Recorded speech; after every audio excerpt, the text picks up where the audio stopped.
Started, and welcome to everyone. I am Delegate Chris Head, co-chair of the Small Business Commission, here with Senator John Bell as our other co-chair, and I'm about to turn the gavel over to him since he set everything up. I told him coming in I owe him a huge debt of gratitude for completely running point and making today's meeting happen.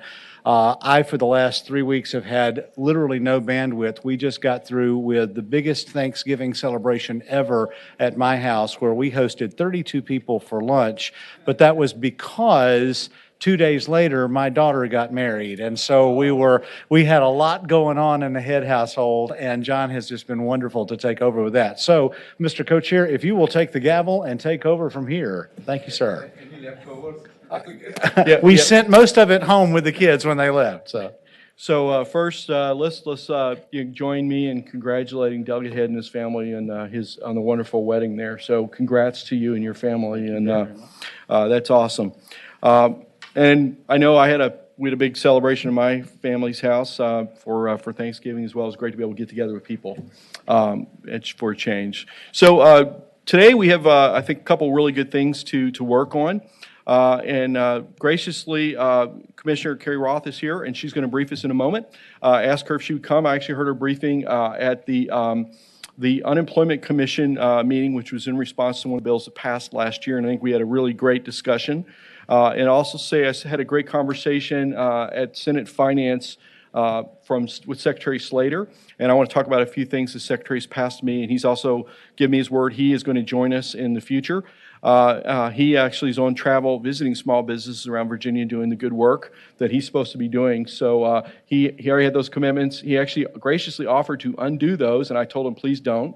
Go ahead and we'll press on, and he'll visit us in the future.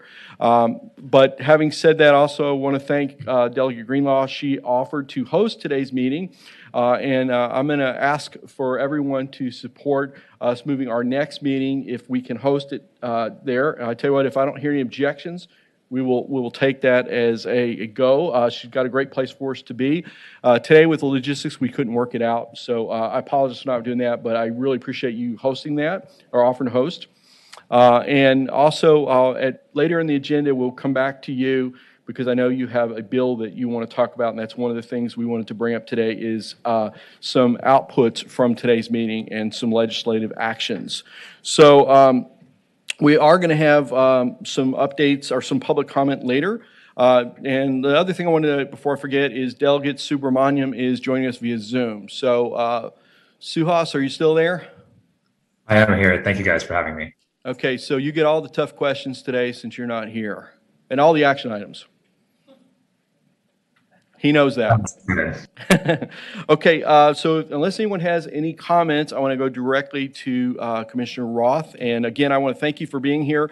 Like I said, I saw your briefing before. I thought it was a lot of great stuff. Our last meeting, many of the questions revolved around getting more workers back into the workforce and unemployment issues. And frankly, I join everyone here, and I think we all needed to know more about how unemployment and some of the issues you work with day-to-day work. So I greatly appreciate you being here. So with that, the floor is yours.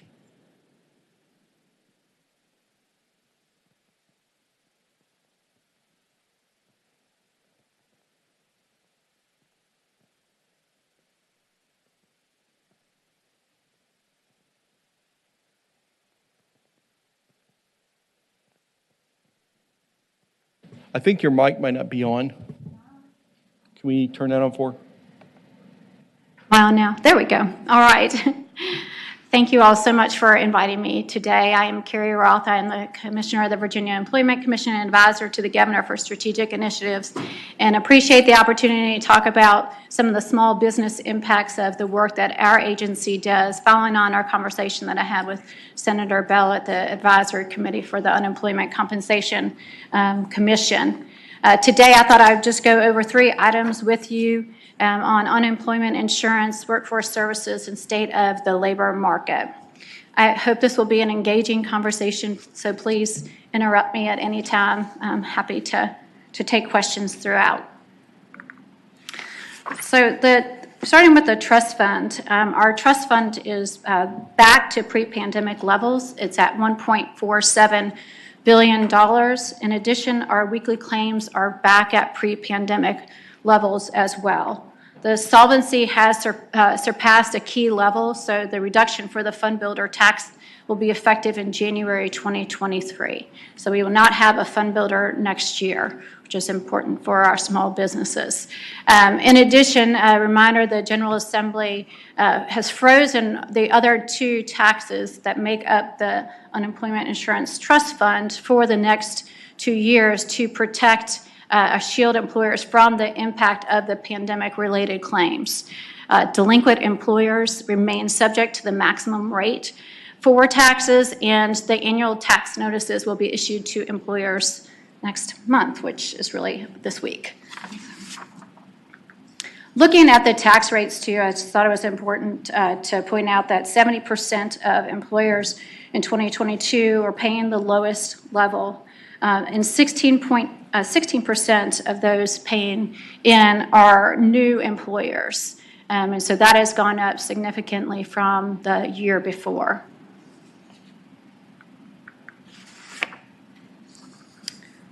The unemployment self-service account is our online account and self-service portal for our employers. And that's where they're required to register with the VEC for reporting wages and remitting UI taxes. Separation reports, the legislation that was passed this year required that all communications between employers and the Virginia Employment Commission related to UI claims are required to be done electronically. Employers are notified through their ESS account and have 10 days to complete separation reports on any claim filed against their company. Failure to complete the reports may result in claims being paid and liability being assigned to the employer. Employers are required by law to submit, as I mentioned, these by electronic unless they're granted an exemption by the VEC. And it's really important that we have these separation reports because it helps us prevent UI fraud. We have these notifications going out to remind employers with their tax notices that we need employers to help us stop UI fraud. There's a huge amount of identity theft, and the way that we can stop this is making sure that our employers respond to the separation reports indicating that this person either was employed by them and the reason for their separation, or that the employee is actually still employed by them and it's not a real person receiving unemployment benefits. Commissioner, I wanted just to plug in real quick. This is something we talked about at the last meeting a little bit, and I'm going to make an ask of everybody on the commission here to please use whatever media or output you have, and I ask if you could give us a sample of this employer response so we could send it out, because we really need employers to send that in. Because I've heard from some small businesses don't know what it is, and if they don't send it in, we're missing a big element to prevent fraud and also to make sure claims are valid. So it's really important that all of our businesses do it, and ultimately it helps that business because if claims go through, it could affect their rate. So it helps them to send in the response. So if we could get that, and if I ask everyone here, let's use every media we have to get that word out, and any meetings you have with small business, I think this is a really good service we can provide to them. Yeah. Mr. Chair and Senator, I'll just also respond to that. There are a number of small businesses that use third-party payroll providers, and it's really important that you have strong communication with those payroll providers on your tax rates, making sure that you are paying what you're supposed to be paying so that you don't get behind and then go up to that large tax rate all of a sudden, and that's a huge impact on small employers. So that's a key message as well back to the small businesses that, you know, a lot of people use payroll providers, and that's a great service to use. I've used them in the past, but just to make sure that that work is done and completed, because it's the responsibility of the employer, not the third-party payroll who provides the service. And if I could ask you one question too. You mentioned on the tax rates, did I hear you right that you said 70% of our employers are at the lowest rate now? That's correct. And that's I don't remember what that. I know it's 0.10%. It's pretty low, right? So that's really good, and that I would think speaks pretty highly to the quality of employment that we have for folks that People are not losing their jobs indiscriminately in the Commonwealth, if that's the case. So, As well as our employers are doing their duty and paying their taxes, so that helps out quite well. Moving on to our, also, and then I'm going to move on to workforce services. As you know, we have 34 Virginia Career Work Centers across the Commonwealth. These are our one-stop centers. We have VEC staff that's located in these centers, as well as partners with programs from DARS, VCCS, Department of Education, and others. That's a place for training and education resources for job seekers. It's also a great place where anybody who's on unemployment is required to be in the Virginia Workforce Connection. It helps them get a resume and to be able then to be connected with employers who are looking for certain skill sets. I ran a query myself this morning. I went and pulled up and I said I need some accountants and at $70,000 and they need to have a 4-year degree. And then, as in finance is what I wanted them to help me with. And it pulled up a person in Woodbridge was my connector. And I couldn't see who it was because I wasn't registered into my account. But it's a really great tool to be able to provide employers an opportunity to match with employees that we know that these folks need to get back to work. We also host job fairs. We just recently did one in Petersburg, working with several partners as part of the governor's initiative in Petersburg. But in October, we also did a statewide job fair with over 2,600 employers. So our teams are on the ground trying to help our employers find folks to get back to work. We also have rapid response for mass layoffs. We have assistance for unemployment insurance. As long as we have a great working relationship with the employer, we've done a number of tabletop exercises with some temporary layoffs that we've had in a couple of different areas of the Commonwealth to make sure that we're running through these practices. In addition, through the Virginia Unemployment Insurance System, our VUIS system, employers are able to upload their list for a mass layoff, which would then mean we would not have to have a separation report because the employer is reporting that there is a separation, and this is the reason, and it helps us move through those folks. We also, when we have our boots on the ground, and I just saw the team, Melissa Short, this morning, and they were working with an employer later this afternoon, we can help them with reemployment services. We know the job skills. We usually get some great information from the employer, what these folks have done, and how do we match them with vacancies in their location. There's over 300,000 vacancies in employment across the Commonwealth. And so there's great opportunities for folks who can get quickly placed into a position. Let me ask you a quick question about that. This is a concern that I've heard from a number of legislators, given the increased workload through the pandemic, which I'm hoping we're at the end of. Do you have enough resources? And I know there's been a few things to inject money into to modernize systems, but can you kind of give us an update? Do you have what you need to do the very difficult job that you have? Yes, Senator, we have a couple of initiatives and requests, both on the legislative side as well as on the budget side that are going through the process that you all will see upon the governor putting forward his budget. And specifically, I would say, we've spent a significant amount of time and focus on our strategy. First, to reduce and eliminate the backlog. Second, to transform the agency. And then 3, create an agency that's resilient and responsive to the economy of the future. By and large, our backlogs are either completely eliminated or well on their way, with the exception of appeals. Appeals, because they are a hearing. We had a significant amount heading into the year through May, and as we worked through all the other backlogs, then that's when we got more appeals coming in. So appeals is an area where we've got some teams working with us. We've done some block scheduling, some different opportunities. We have an outside counsel that's helping us look through some legal ramifications. But we also need to look at continued ways to simplify. How do we use technology to match the talent of our human capital? And so that's where we are at this point.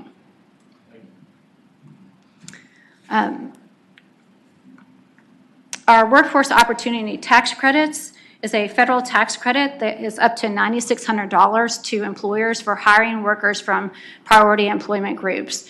These include veterans, long-term recipients of other public assistance, and previously incarcerated citizens. We've been working very closely with the Department of Corrections on prisoner reentry to help work with employers, get these individuals into the workforce connection. We also have done a training on how to get letters for bonding for these individuals. So we've been doing a tremendous amount of work to help those who are re-entering into their communities. And we've had about $170 million in credits approved this year. The last item on here is about reporting job refusals, and Senator Bell had mentioned some personal experience around this. And refusing a suitable offer of work can be the basis for ineligibility of unemployment insurance. If you go to our website, there's this the green box that's on my left, on your right, report an employer or an individual who refuses an offer of work, and then there's a form that goes in there. We use that then to adjudicate that claim and to make sure that truly it is a suitable match, and if it is a suitable match, then they are no longer eligible for unemployment insurance because they refuse to take a job. Looking at the state of the labor market, our unemployment rate remains very low at 2.7%, which means everybody who wants a job can have a job, versus the national rate of 3.7%. Our unemployment reached the peak of 11.6% in April of 2020, and we've had steady employment growth over the past year. I would just like to point out, since this is a small business commission, in the first quarter of this year, there's over 306,000 employer establishments in the Commonwealth. 607 of those are employers who have 500 or more employees. 250 of those 607 are employers with 1,000 or more employees. So you can see the big number, and I'll have another chart here about how small business is really driving the economy of the Commonwealth. And with that, our labor force, yes, sir. Well, just as a question on that, you may have this coming up, and if you do, I'll wait for that. But do you have anything relating to the labor force participation rate as opposed to the unemployment rate? Because I think we're at a point where that is a much more important stat. Yes, sir, it is. And to that point, our labor force was 4,476,000 in January of 2020. We are currently at 4,348,000, and this remains the big challenge, right? How do you get people off the sidelines and back to work? An average over the first 9 months of 2022 has been 9,516 if you average out over the first 9 months of people coming back into the labor force. In 2021, our monthly change was a negative 2,696. So we have flipped to the positive, but you can still see we have a gap between January 2020 and where we are now of 2.7% of the difference of where we are of needing to get people. And among our competitors state that's the largest gap to recover the labor force participation. Mr. Chair. Thank you, Commissioner. Do you have that participation rate data broken down by age group?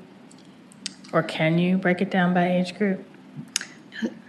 Mr. Chair, Senator McClellan, we can get it broken down by age group, and it is predominantly the 20 to 50-year-olds. And I also had a lot of questions about the female participation rate, because there's been a lot of talk about losing women from the workforce. And broken down by gender, the female participation rate amongst females stayed at 60% from 1920 to 2021. 2021. So we have this broken down annually by various demographics, but the male participation rate declined 5% between 2019 and 2021. So that's where our gap is, which is a very interesting thing. I've talked each quarter, I give the presentation to the Virginia Workforce Development Board on what our demographics are and where we're going. So I had some questions about that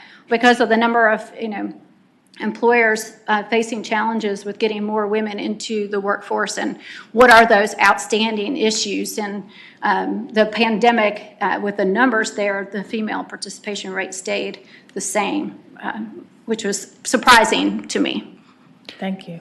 Demographically, do you also have the capability of breaking this down by region geographically? Yeah, we have a community profile book that I will send out, Jillian, if I can send to you, that kind of gives you an overlay of the entire Commonwealth of what we saw during the last program year, that will have a bunch of this different information that will show you on some regional level, as well as various different demographics, the industries, the size of employers, and I think it's a great tool to learn a little more. Obviously, it's also, our profiles are available at virginiaworks.com, which is where all our labor market information is found. But it's been, really interesting to watch and really paying attention to, because we've been really paying attention to that labor force, participation rate, and that's why you see, Secretary Slater and the governor really focusing on workforce development and how we can bring more of these tools together so that we have a concerted, focused effort to get folks the skills they need to be reemployed, to transition, to get off the sidelines and back to work. And, that's also an important part of what we do for folks who are on unemployment. These requirements of making sure they're in the Virginia Workforce Connection, making sure that they're doing their work searches as they're required, and reminding folks that it's not an entitlement program. These are insurance benefits, and you make eligibility requirements. And there was some, during the pandemic, there was waivers of some of those eligibility requirements, and that's no longer the case. And when I hear a lot from our customers, and I often ask, okay, do you also want us to help you get back to work? Because we have those services too, and we really can help you get back to work. If I could add on that, I was going to ask the same thing about the regional breakdown, so I appreciate my co-chair here asking that. I guess the question I would ask is an action item. You don't have to answer this now, but collectively, what can we do if there are some regions that have more issues than others?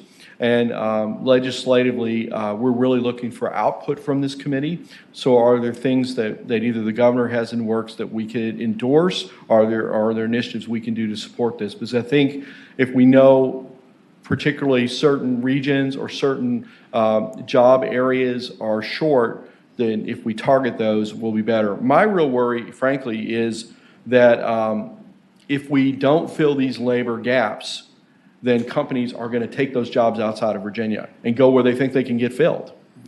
So I really think that this is a problem. It's not just a problem for Virginia. I think it's a problem everywhere right now. And we're all grappling with how do we get people back, and how are they not in the workforce now?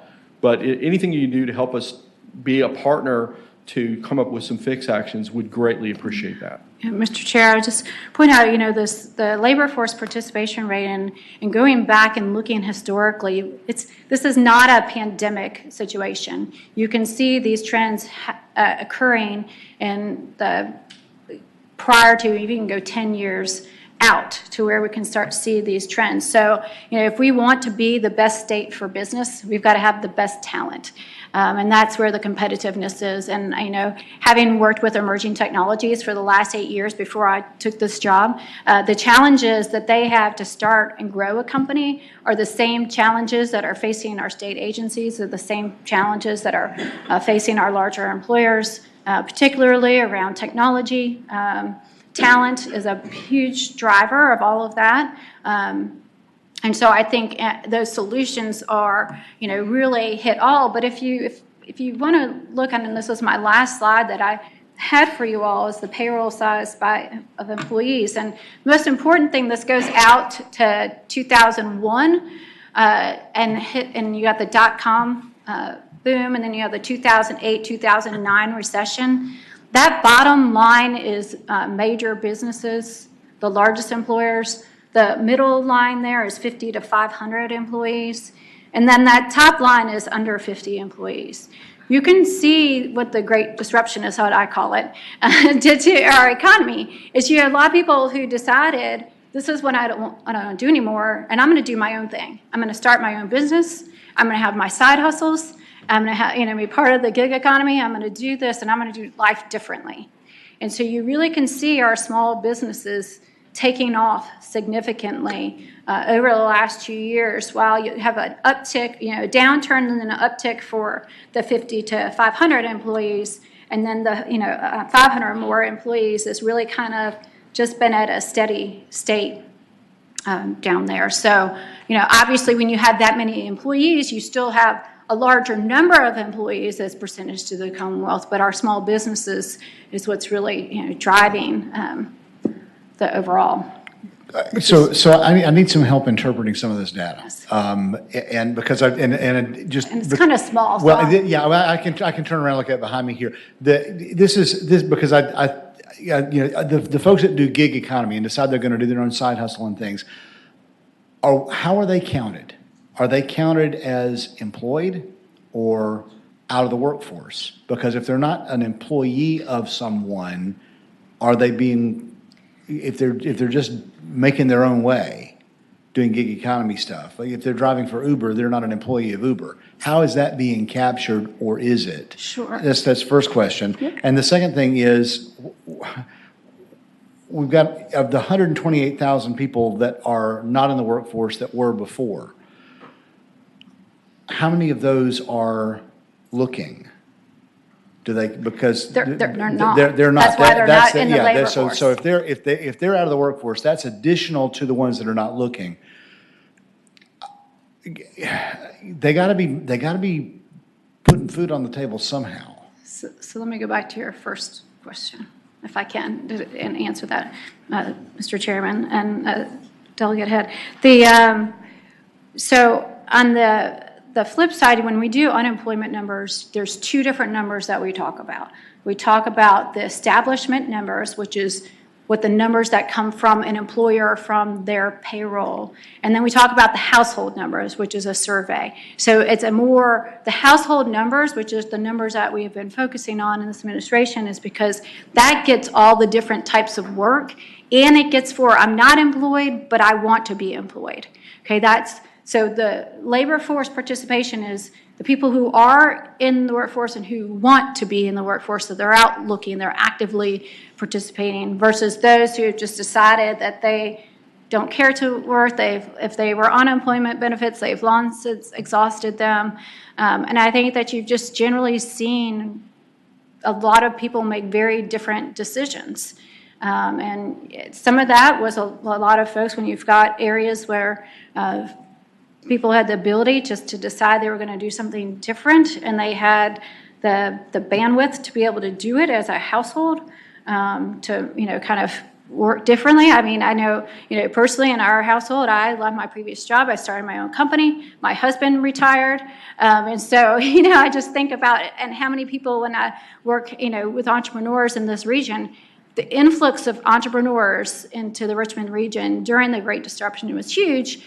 And that's the cyclical thing, is you want to keep that talent because they go from startup to established employer and back. You want that churn to happen, and that's why that talent is so important, that we keep the workforce here, that we get more people engaged in it, and to be able to encourage them to participate in the workforce. Sure. Please. Gary, return to the issue of the job fairs. Do y'all keep any statistics on how well attended they are and how many jobs are actually produced from those fairs? Yeah, Mr. Chair, yes, Senator Ruff, we do. We take an account of how many employers participate, how many people showed up, and then how many jobs that were then required. And, it was actually a conversation that we had as we were working with the group that was going to help us put on the Petersburg fair. It was like, we just want to let you know, in order to do this, we're going to need this information as outcomes, because it's really important that we know that what we're providing is actually creating placements, not just services or that we had a job fair. It's great to have a job fair, but we must get the end results, which is somebody getting a job. That's really important to this administration, to Secretary Slater. You hear him talk about it all the time. So, Mr. Chairman, is there any way you could share that information with us so we can see how it's doing? Sure. I would appreciate that.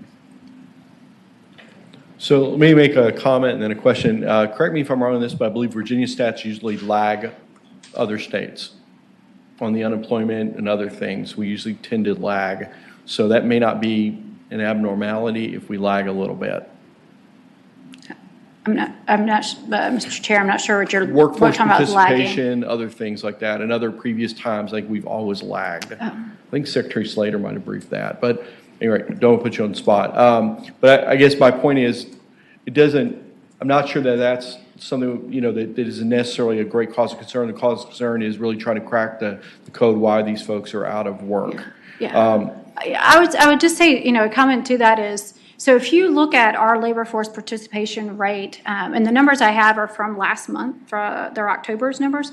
But if you look at our labor force participation rate among our competitor states, we have a higher percentage number. But the gap of return to work, we're at the bottom of, lowest amongst the lowest of that gap still to recover of 2.7% is what we need to recover. So we have a larger participation rate comparatively, but how do we come back out of that pandemic and close that gap is what we're focused on.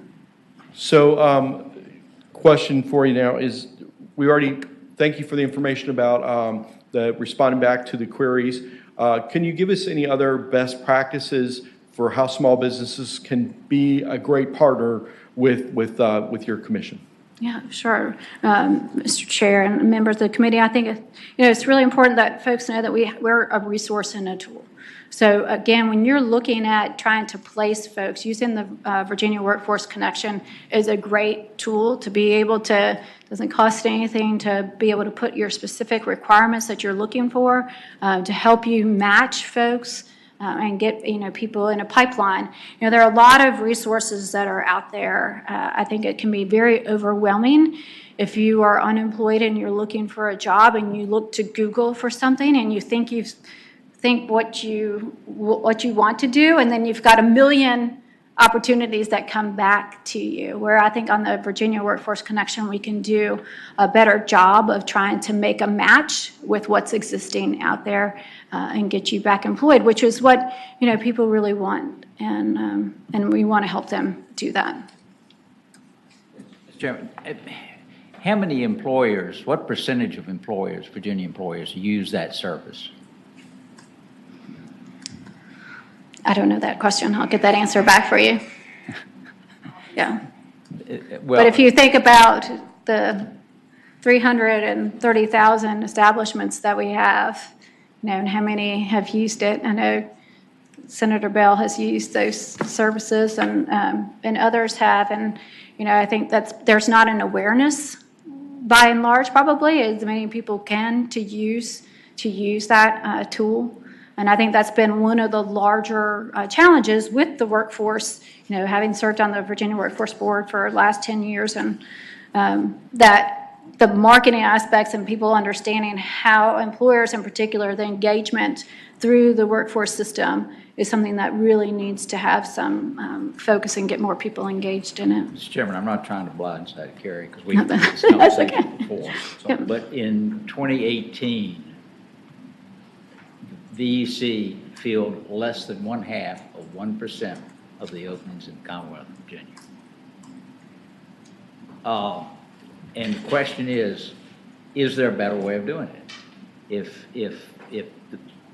When the Workforce Council chairman, when Carrie and I were on it together, I had mentioned that to him, and he said, he works for BWX, Human Resources. He says, come to think of it, we haven't used them for a decade. I think that we need to really think through this as to why we do what we do, and can we do it a better way? Should it be, you have probably 15, 20 companies that privately that charge the employer, not the employee, to find jobs. And would we be better off using those services a little more? I think, Mr. Chairman, Senator Ruff, I think that's a really, valid point, and we've had these conversations around that, and how do we get our employers to use it? And then it's also incumbent upon us to make sure that we're requiring these folks that are on unemployment to use these tools, that we're auditing, that we would do a more aggressive effort on that side too, and not wait, way down the line. If, our average exhaustion rate now is around 9 to 10 weeks of how long people are staying on unemployment, and not wait down to the line, but really grab them and help them proactively at the beginning of their unemployment to try to make that transition quicker. We don't want folks to get used to being on unemployment. We really want to make sure that we can help them return to work. Directly related to this, and frankly, I struggle with the same thing. I think your point is very valid. My experience, separate from the fact out of 64 candidates, I wasn't able to hire any of them. My experience with your office was great. Frankly, the interaction and having people help me find candidates, it's a huge resource for an employer, and it's a great resource to have. I think it's part of this bigger problem of why people aren't coming back to work. And if they are qualified and it's a match, I think, frankly, they should be taken off unemployment if they've been offered a valid job. Yep. As you said, it's an insurance, and they've been offered the chance for employment. It's a match. Maybe we need to dig deeper into why that match isn't working, but I think these are valid points. And I think policy-wise, perhaps we should consider what we can do to encourage businesses to use this, because it's a great resource available. And I think Secretary Slater briefed it was 1.8 jobs for every job seeker in Virginia right now. So that imbalance, we really need to get people back in the workforce. So I think that. Well, and Mr. Chairman, just what I'm wondering here, a couple of things. The demographic data of those people that are currently on unemployment looking for jobs. Is that something that is published? Honestly, I've never looked at it, just to say this is the strata of job that they are looking for. This is what they had left. This is because if you're fishing in that pond through your pool of applicants, and the stuff that you're wanting to find is not coming in, then you may be looking in the wrong place. That's one. Also, just wondering if the Employment Commission could possibly begin to shift focus to be more employer-centric than employee-centric, or at least equally so. Because I know in the small businesses that I work, friends of mine that also are small business owners, most of us feel like interacting with the Employment Commission is just a waste of time because it never yields anything. And so why bother? And I think, to Senator Ruff's point, that sort of is the perception out there. And yet I know from talking with you and other folks there that there's a desire to make that not be the case, right? We need to be making these pairings a lot better. So I think there's a good opportunity to make that transition. Absolutely agree. Want to make sure that, did you have? Yes. Okay, but Delegate Subramanian, we'll take this other question first. If you've got anything, I want to make sure we acknowledge you before we move on, since you were a little bit encumbered by you being online. Yes. Okay, thank you. Thank you, Mr. Chairman. I just, and forgive my ignorance on this, but the folks who are leaving the labor force, are we keeping track of them in any kind of way? And are we doing, for lack of a better term, exit interviews, like when someone leaves a job, to find out, to get to the heart of the matter, why? Is there a way to implement something that to find out the why? Like, why are they stopping looking for jobs? Is there anything like that currently in place? And if not, is that something we could do? Yeah. Mr. Chairman, I'd say, there's a lot of information that a lot of people are out there studying, because everybody's trying to figure this out. We know by numbers of who people are in the labor pool and who are not, and the surveys that we do. But as to why people are not, that's not currently one of the questions that we ask, my understanding, but I can go back and see if we have some more of that information to gather and share. Certainly, if it's not from our resources, our economists can pull that together and we can share that information. Mr. Chairman, because I think that from everything we've been discussing in the last 10 minutes or so, I mean, that seems to be the heart of the issue, is trying to find out why folks just completely leave the labor force entirely. And to be able to find that out, and I understand it's going to be different reasons for different people, but if there seems to be a pattern or a trend, to grab onto that and to be able to address it. I think if we can't figure out the why, it's going to be hard to figure out the how we solve it.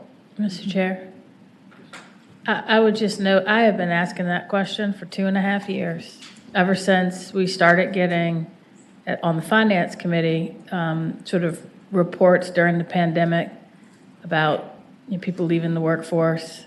I've asked the Secretary of Finance, I asked your predecessor, and we've never gotten an answer. So it may be we need to require some of that data to be collected by somebody, because in the last 2.5 years, I still haven't gotten an answer. Well, Mr. Chair, Senator McClellan, let me see what we can pull together on that for you. But I think, it's not just a pandemic issue. It's and No, I know. I've only been asking since the pandemic. But I think it's important. I mean, you've got the impact of the pandemic, but if you want to truly understand, and if you look at the numbers, it's a pre-pandemic situation. And is it, people who are also, leaving the Commonwealth, or numbers of people that are leaving the state, or, the population numbers and where are they going? So there's a lot of, information to gather. And so we can put together what we can for you on that, get you an answer. Mr. Chair, and I think the age breakdown is helpful, because there's some anecdotal evidence that suggested it was people taking early retirements. Now, your comment that the biggest gap is between 20 and 50, I don't know that anyone's retiring that early, but it would be interesting to compare that with demographic data as, over time, as birth rates have declined, as, graduations have declined. How much of this is just a natural flow of demographics, that people are leaving the workforce because there aren't as many people in that age bracket? I don't know, but I think it might be useful to look across a wide variety of demographics in answering that question. We're going to go to Delegate Wright, and then we'll go to Mr. Chawla, and then we'll go online to Delegate Subramanian if you've got anything, please. Thank you, Mr. Chair. I represent a rural area, and job fairs for the real small employers don't seem to really do as good a job as if employers have the employees come by and ask them for employment. Do you have any idea of what percentage of people are employed by small business people in the rural areas, especially by the employees that come by and just ask them? Do you have an opening and the employer can sign something saying, no, we do not have any jobs, or hire the person? Looks like to me that would be good information to have, because in my area in particular, it's a person or business that just has a very few employees. And if they lose one or two, they're on the verge of having to almost close down. I know a lot of people have had to change their hours and the days of operation, and the service they put notes on the window.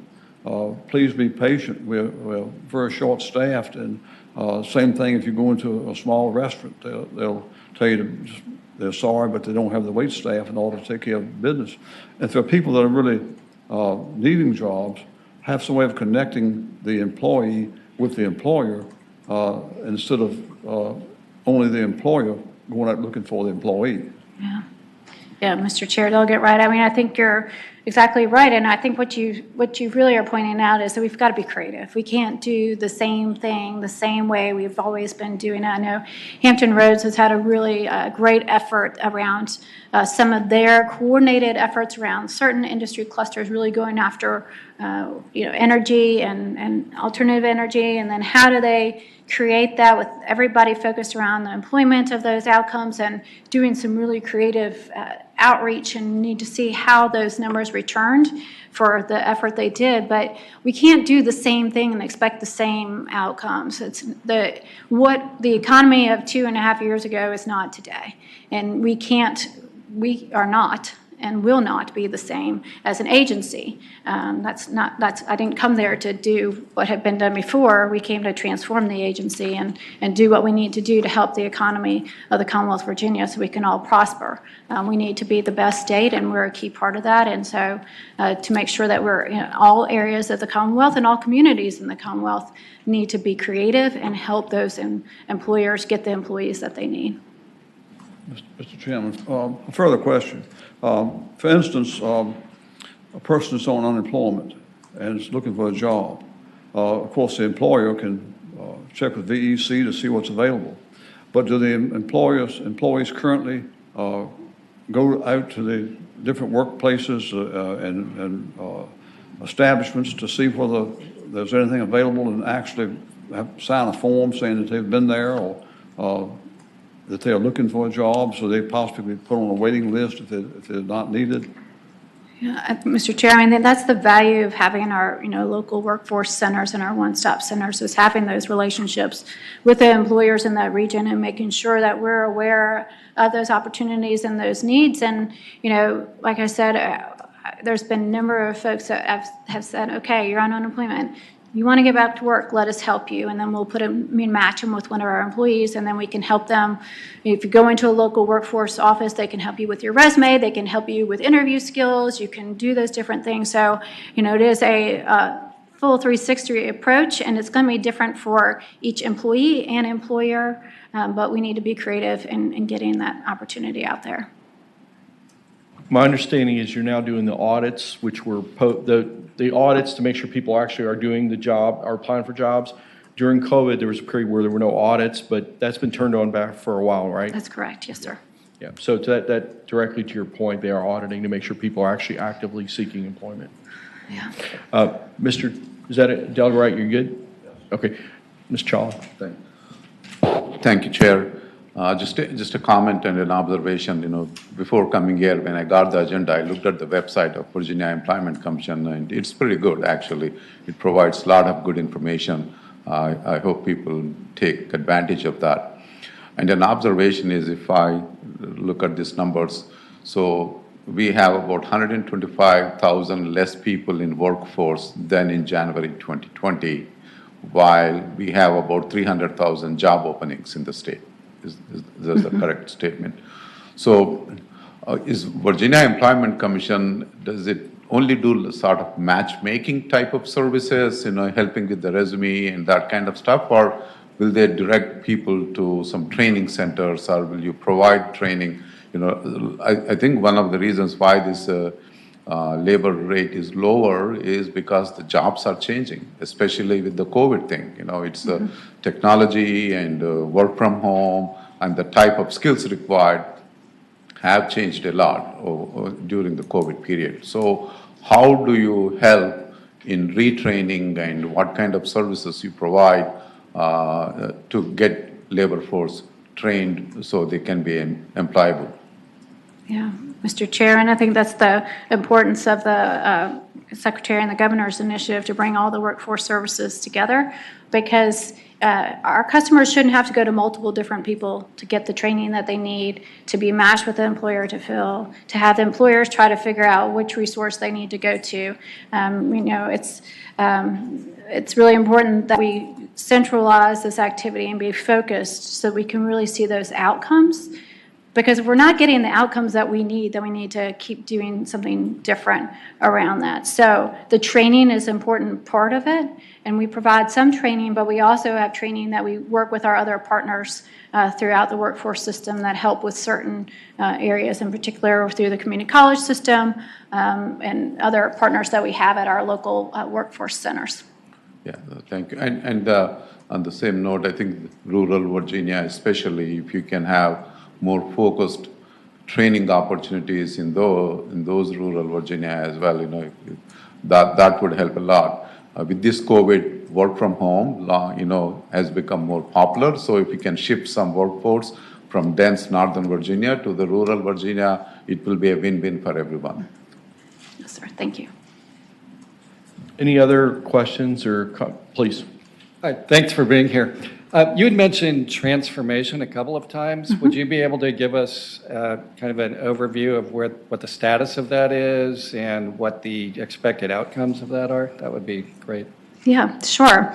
As I mentioned, we've focused on the unemployment insurance backlog and the number of areas and removing those backlogs. But then how do we do things differently? And so we had a consultant come in over the summer that helped us with a number of areas, really focusing and also, working through the JLARC recommendations. And quite honestly, what we've done is we have had daily meetings. So we have really now Tuesday through Friday. We have a different area that we've got to focus on, whether it's adjudication, appeals, potential fraud, or overall operations.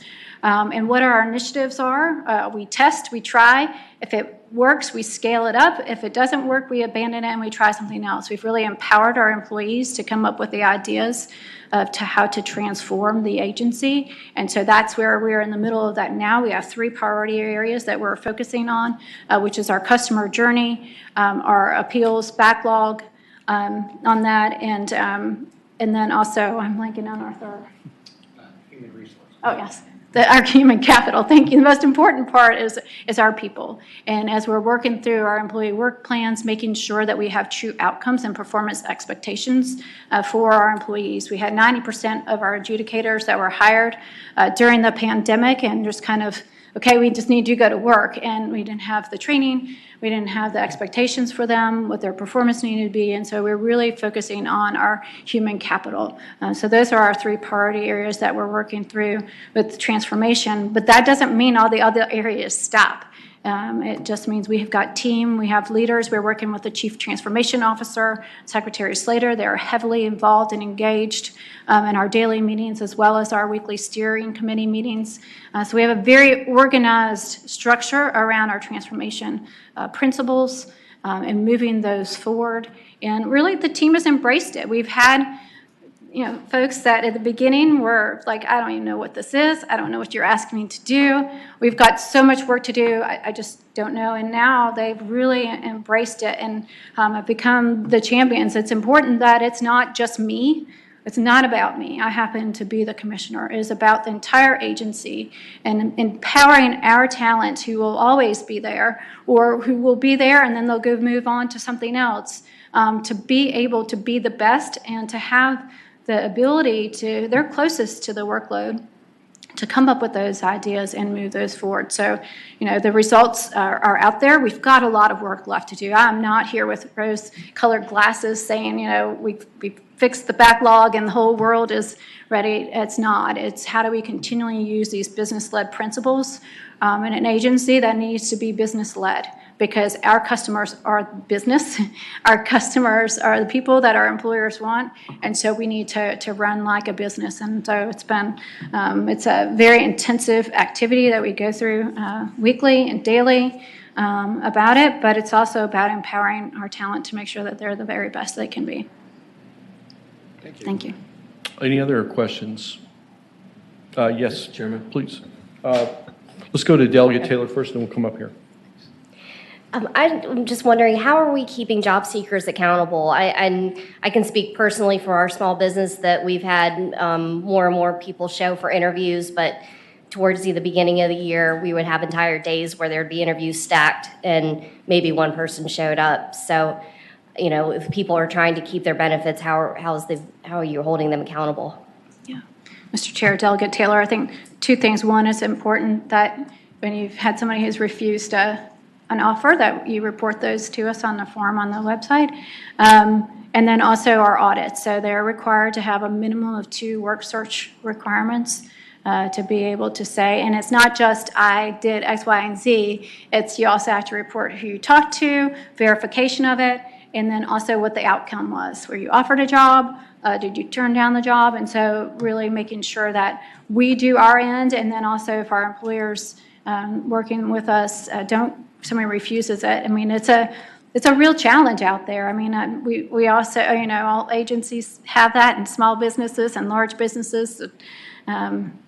that finding people and they say they're going to show up, or they say that they're going to take the job and then they don't even show up when they say they're going to take the job. So that challenge is pretty real. Any?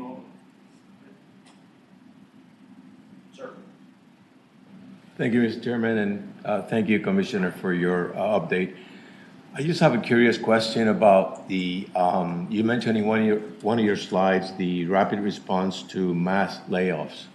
And if you can please define for us what a mass layoff looks like, what is it, and have we seen something like that in recent history, and what is the rapid response team designed to do? Sure. Mr. Chairman, so the rapid response team and the mass layoff is really going to depend on the size of the employer. There are certain requirements and numbers that trigger a warn notice. That means it's required that they notify us that they are going to have a mass layoff of them. You can go to our website or just Google VEC warn notices, and you can see every company that has submitted their warn notice over an extended period of time this fiscal year and track those. And it depends on the size of the company what a mass layoff means. And we do it for help with temporary and permanent layoffs. So you've got different requirements around if somebody's going to go back to work or not. But it's typically you're going to have several hundred employees that the team will go out and our team will explain to the employees as long as the employer lets us. Sometimes this doesn't happen as beautifully as we'd like it to, but and say, okay, this is what's going to happen. This is what you need to do. This is what you've got to do weekly, because you have to be eligible weekly. It's not just you sign up. You have to, reapply each week and make your claims each week. But having the employer helping us and providing the list of the employees simplifies the process and helps move it along quicker, because we know that there was a true separation for a layoff, and it just makes things move a lot quicker than if somebody is just applying, on their own, because we've got to get the separation report back and the time requirements for all that. So on the face, you're saving 10 days if you've got the team on site versus the 10 days that an employer has to respond legally to a separation report. So we give a seminar, and it's really hard to go out and with a group of folks that they don't have their job anymore and explain to them. But it's really important that they understand exactly what they need to do each week to be able to get their claims. Got it. Mr. Chair, just to follow up, have we seen anything like that in recent history? In what industry has been affected by mass layoffs here in Virginia? Mr. Chair, I would just go back to my previous time when I was Deputy Secretary of Commerce and Trade in the McDonnell administration during the Great Recession, and you had more layoffs than what we saw in the pandemic. We had businesses shut down because of the pandemic and reopening. So that is just very different. But during the Great Recession, when we were on the tail end of that, the VEC went out, had mobile units, went out and helped people. We had mass employer layoffs then, and so we have seen that. You're going to see that, and we're guaranteed to see that almost every 10 years. I mean, if you look at history of where they go. And so our goal is to be in front of it, to let the employer to say, work with us so that we can help your employees. And that's the best thing we can do, is ease that transition between unemployment and reemployment. Any other questions? So thank you so much for coming here today. It's been very informative, and you answered a ton of good questions and great dialogue. I suspect we're going to ask you back. I think the clerk's office gives you frequent flyer miles or something for coming here. So we're going to have you back again, because I think if we try to crack this, how to give small businesses the workforce that they need, we're going to continually have to keep investing. I appreciate the work you're doing, and I know the fraud has been unprecedented. Technology, unfortunately, is allowing people to do bad things, and this is a nationwide issue, but we greatly appreciate the good work, and thanks so much for coming today. Great, thank you, Mr. Chair. And I know I owe you all a couple of items, and we'll get that back. And Jillian, I'm going to give you this. This is the notification that employers are getting, if you can share that, and then I'll send the rest of it through Jillian to get to you all, the rest of the information that you asked that I was not able to answer today. But I do appreciate the opportunity. Thank you all very much. Thank you. So the next item, and we may phone a friend with the commissioner in the room here, but I wanted to talk about our legislative priorities. I'm going to turn the floor over to Delegate Greenlaw first to talk about the initiative. And I think she might have copies of the bill. If you could explain the situation you told me about. You want me to just from here? Sure, that'd be great. I like to see people when I'm talking, so I'm just doing that. Go where you're most comfortable. I had a constituent touch base with me recently. Tell you what, let's have you on the mic because we do have public comment, so we need to have other people in the stream. Yeah, it might be better to go to the podium. Yeah, yeah, just so we can make sure we have you looking great on that stream. Okay, thank you so much, Mr. Chairman, both of you. I'm Delegate Greenhall. I represent Virginia Beach. So pleased to be here. Recently, a constituent reached out to me. She had closed her small business in 2019, thought she took care of everything. Paperwork can be very confusing. She had missed paying her last B poll tax. So she was just notified, and so it's accumulated penalties and interest. And she said, I'll pay what I owe. Don't mind paying what I owe, but you should have told me. And they said they did, and she said, well, I don't have an email. I don't have a letter. And the response finally came back that they weren't legally required to tell her that she had missed paying her B poll tax and was accumulating penalties and interest. So I've been in a small business. I know how difficult that is. So this is a very simple bill.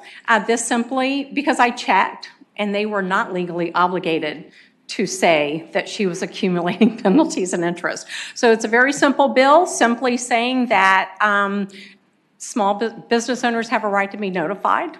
I know that the commission was hoping to find legislation we could sponsor as a small business owner. I think this is great. Every small business owner I've talked to says, oh my gosh, I hope you fix that bill before that happens to me. So if y'all have any questions, that I have dropped this in DLS. This is the first draft. I just got it back Friday because I wanted to have it for the meeting today. Y'all could just touch base with me if you have any questions or anything that you, any comments. Not sure where we go with this, but it's a good, simple bill. It's going to be a big help for our small businesses. Thank you. Let's open the committee for any questions anybody might have. Ms. Chair, thank you, Delegate. You said this is intended to only apply to small businesses or any business? No, it's not just to small businesses, but it was small business owners who were excited about it. Okay, No, this, good question. Thank you. I just want that clarification.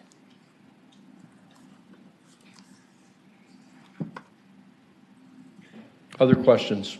Do you need a chief co-patron? I like this. Thank you very much for bringing it. Well, I'm going to run with this whether we endorse it as a group or not. I just think it would be a nice one for us to endorse. I want to open, if we have no other questions, I'm looking for a motion to see if this is a piece of legislation the commission would like to endorse. I so move. Second. Motion has been made and seconded. Okay. All in favor, signify by saying aye. Aye. Any opposed? And I also would like to sign onto this bill. Thank you for doing this. This is exactly the kind of action item I think we want to have. So I appreciate you doing this very much. Well, thank you. Thank you so much, Mr. Chairman. The next one, and this is Commissioner Roth, the one I was going to put you on the spot for, if you could speak about it at all. Secretary Slater gave a very good presentation at the Senate Finance Retreat, and maybe Senator McClellan here knows about it as well, but about the reorganization and trying to streamline some of the things in the as related to workforce, labor, and unemployment. And I think that there's going to be some legislation coming on that. I don't know if we have anything specific, but I wanted to at least bring it up today because I think these some of the cases that he made and talked about it makes it difficult right now to know where to go, and you might have to go to multiple places for the same thing. So I think these are good streamlining efforts. Can you speak to that at all? Mr. Chair, members of the committee, as I alluded to, I served on the Virginia Workforce Development Board for 10 years before I took this position. And previously, when I was Deputy Secretary of Commerce and Trade, I was the Secretary's designee. So I spent a lot of time in workforce. And there's been a lot of efforts over, you can go back to the Kane administration around how do we get people to work together, people moving in different places, and collaboration, which is always, you always want to work together, but really to have everybody on the same team and focus through a coordinated agency that has a policy focus, has a data focus, has the training focus, and has the programs. It's really that drives that all together so that it is a significant initiative in one place versus right now, you've got this reporting requirement, that reporting requirement, but the end goal all needs to be, how are we getting people back to work? What jobs are we getting these folks? And so to have people in disparate places through collaboration, we really, if we want to, as I mentioned before, want to be the best state for business, we've got to be the best place for talent. And so I really think that the governor's initiative and the secretary has been working on this is really to bring all these together as one of those key steps in doing that. Do you know if this will be in the form of one piece legislation, multiple pieces, executive order? How will this happen? I know there will be some legislation. I don't know exactly that it's all being in development right now, but it will be coming out from the administration. It's going to be a pretty significant piece of legislation. So, that's what we're working toward. Okay, thank you very much. Any questions about this? Yeah. I'm not sure that we have enough detail to vote or make a decision as a commission, but I wanted to at least present this to us. And I turn it over to the will of the commission here, but in general, the streamlining is a concept that I think would be good. And I think that right now it is difficult for people to know where to access, how to access. So I wanted to at least be presented, and I think this is a step in the right direction. Comments, questions? Mr. Chairman, I would say that this was the direction we started at the end of at the divide right when Kane came into office, and we never got off the way it should. But having so many secretaries involved in departments within those secretaries makes it impossible to accomplish much in change. We specifically did that in the seam between those two administrations, and Mike Schul told Pat Gottschalk, "Don't agree to it. You want all the power." and I went to Pat and I said, "Pat, you don't want the social services issues in commerce and trade." And that is the kind of thing that happens generally once everybody gets into position. So I applaud the governor's effort to make this happen. And I think that we should support it in concept, but I don't know that we can ask for anybody to vote for it without seeing a final copy of it. Other comments? Thoughts? So I would agree with that. I don't think we're at a point where we can look at something and say we agree to this or not, but in concept, I do think this is a concept that would be good. And I think it's a concept that we need. Do we want to consider a motion and voting on the concept? I would move that we support the concept. Second. Okay, it's been moved and seconded.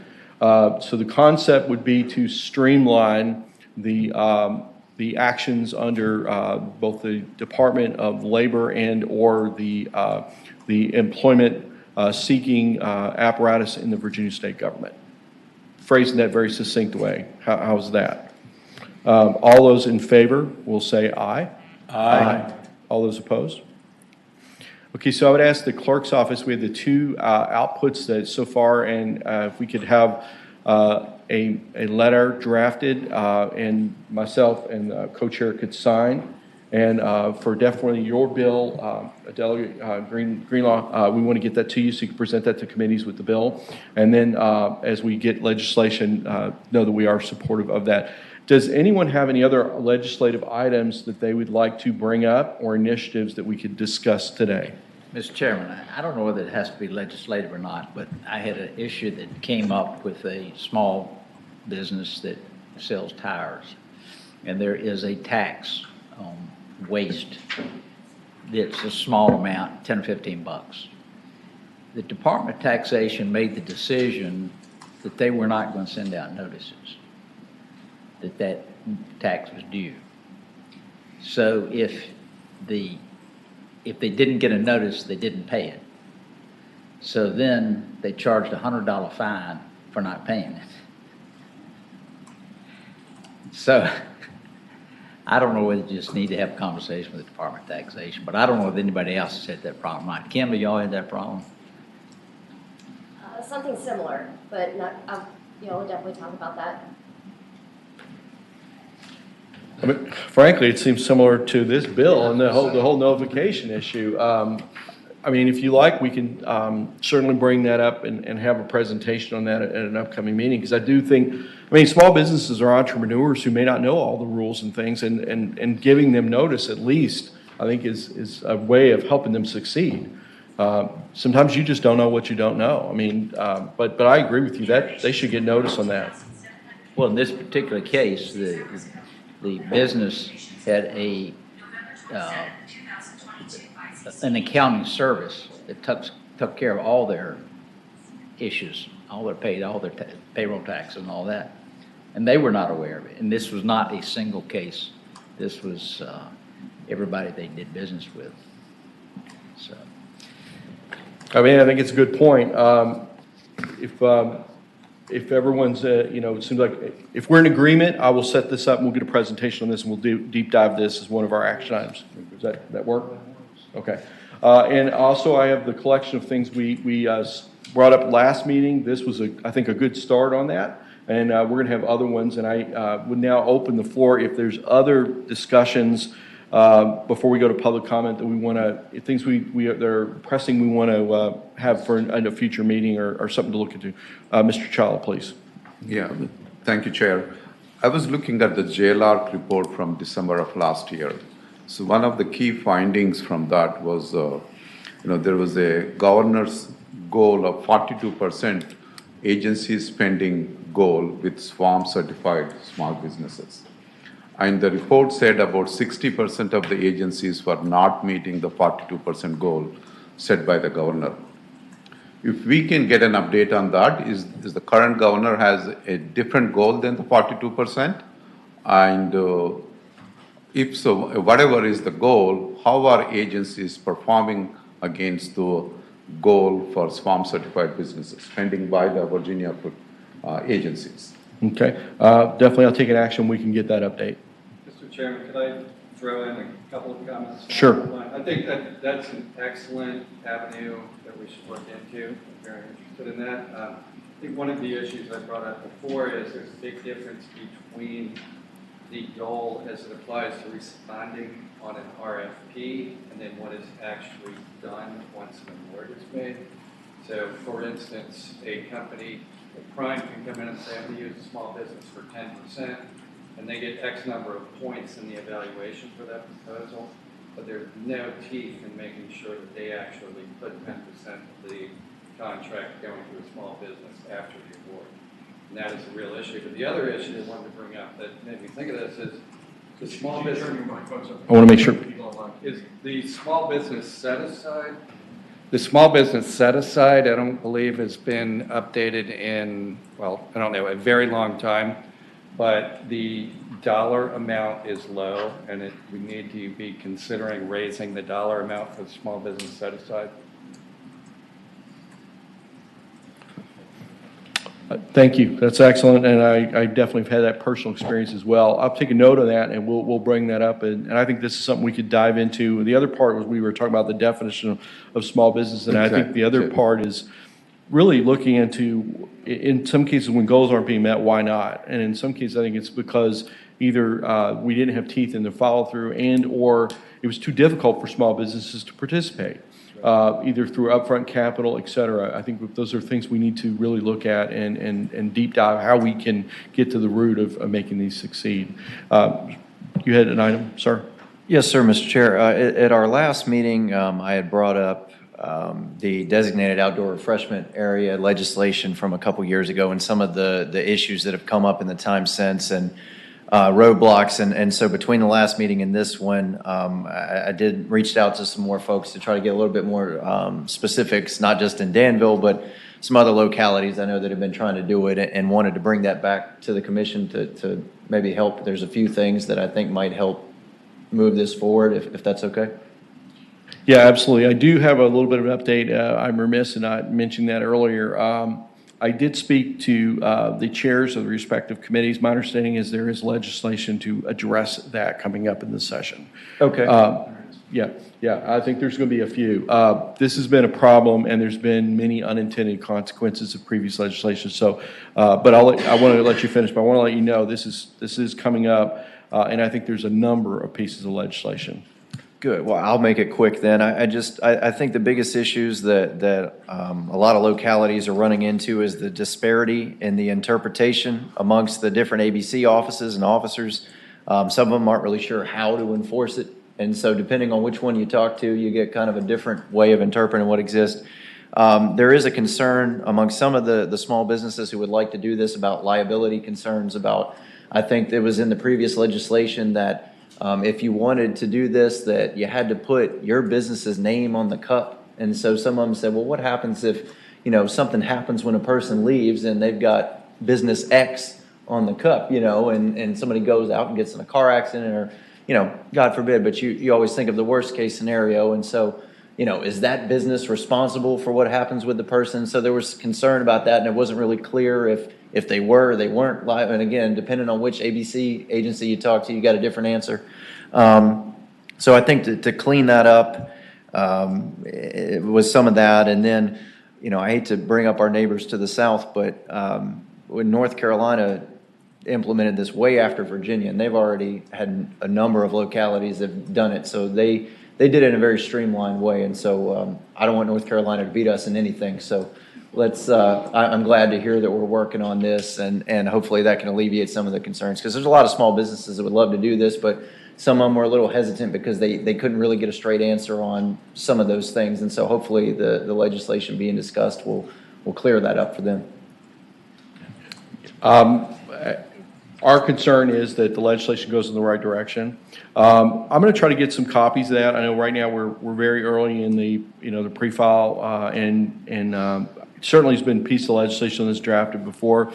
What I will do is see if I can't get a couple of those from the people I know that are involved and distribute it to everyone, and we can get some feedback to them. The other thing I would share with you is I highly recommend, and I know this is a big ask, but during the session, come and testify at the committees, because your testimony and your expertise is so important. We're citizen legislators, and sometimes we don't have the knowledge in a particular area, and we really need to hear that from folks. Well-meaning people will sometimes do things that will have bad consequences, even though their intentions are completely honorable. So we really need your input, and I think those specifics you mentioned are things that may have not been thought about or may have been unintended, and we need to address those. So I will take an action to get those legislation pieces out. If you give me feedback, Delegate Head, any of us here, we can also try to work to inject those to make sure that something does come out that addresses all of those. But thank you for bringing that up. And additionally, as you just said, you said North Carolina did this in a very streamlined fashion. Knowing that is something that we need to go look at to do a comparison before we get the session started. And if you've got any other examples of things that need to be looked at with that pre-testimony, pre-finalization of the drafts before they even get filed, if we can get ahead of that, and we've got time still to do it, just of things to be looking at as ways we need to be addressing this that we might have thought about. In North Carolina, Mr. Chairman, it was House Bill 890, I think was the one. And it included some other things, but it included that. And that was from last session? September of last year. September of last year, okay. Yes, sir. Great, thank you for that. Are there other items on the legislative type agenda or items? Okay. Not seeing anybody. So let's go ahead. I think, Clerk, you said that we had public comment. If we could go ahead and go to that. If you are in the Zoom room and would like to speak, please raise your hand electronically.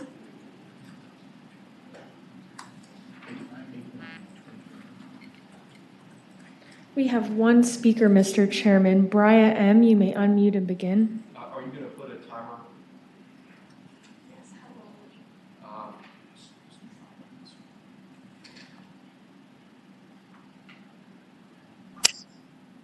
Hello, can everybody hear me?